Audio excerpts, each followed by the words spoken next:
Hello guys, papunta po tayo ng Chungkwan o Hospital. Isang istasyon na lang at bababa na tayo. Malapit lang yun guys, kaya ayan, pababa na tayo. Dito lang naman sa tabi ng bus station ang hospital. Kaya lakad lang tayo ng kaunti guys. Medyo na paagap tayo kasi nga 4:30 ako umalis ng bahay, dapat 4:45. So pinaalis na ako ni Lola ng 4:30 at baka daw malita ko. So dito guys ang entrance, dire-diretso lang hanggang sa lift. Nasa lift na tayo guys at ayan, wala pang hindi pa siya oras. Hintay-hintay lang tayo ng kaunting minuto pa para pag open visit. Guys, pababa na. Natapos ko nang pakainin si Lolo at napahiga ko na rin siya. May dinarok sa kanyang gamot.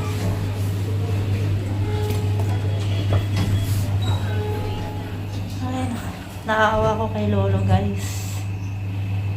Magang-maga yung kamay niya. Ayan, at pababa na tayo ng bus. Dito na tayo sa Mayawtong.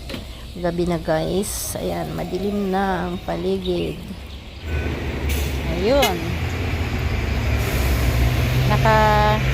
Naka-rebate tayo ng 1.25 pa yun, dollar. Kahapon kasi tinry ko.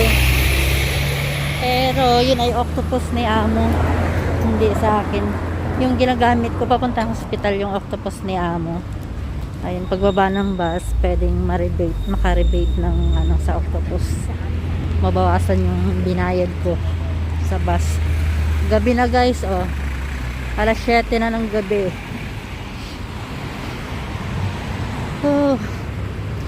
Naubos naman ni Lolo yung mahigit isang bowl na maliit na soup at saka yung lahok niyang papaya. Kasi guys, nung dating ko doon sa hospital, nung pasok ko sa room, katatapos lang siyang pakainin ng staff. Ayun, pero yung dessert niya, ayaw niya kainin yung apple. Dito na tayo, lakad-lakad na tayo pauwi. Pagdating ko ng bahay, maliligo muna ako guys. Pugasan ko muna itong mga dala-dala ko. Sabay maliligo, saka lang makakakain. Pag pumupunta ako ng hospital guys, parang kanina nagugutom ako. Tapos pag nawawala yung gutom ko pagkagaling ko ng hospital, parang nawawala ng gana ba kumain. Ayan po, buhay OFW. Lakad tayo pauwi ng madilim na, mga lalabs, mga kabebe labs, kadilim na. Ayan, may ilaw naman dito sa mga poste. Malamig, medyo malamig. Malamig.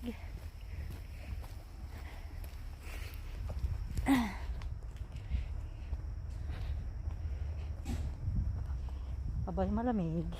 Naka-t-shirt lang ako eh. Tapos nag-jacket. Labahan ko na siguro itong jacket na to. Kaya ko na sa libaginan. May sasakyan.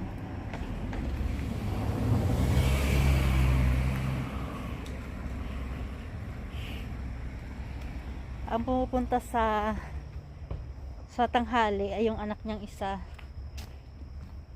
Yung anak niyang chubby. Malapit lang kasi doon sa hospital yung trabaho niya. So, pag lunch, siya nagbibigay ng lunch kay Lolo. Actually, hindi naman talaga kailangan dalhan ng pagkain yung matanda. Kasi may pagkain naman sa hospital. Makukulit lang nga itong pamilya niya. Dadalhan ng pagkain. Yung pagkain doon, mas nutrition yun ng matanda. Yun dapat ang pinapakain. Yun yung healthy food.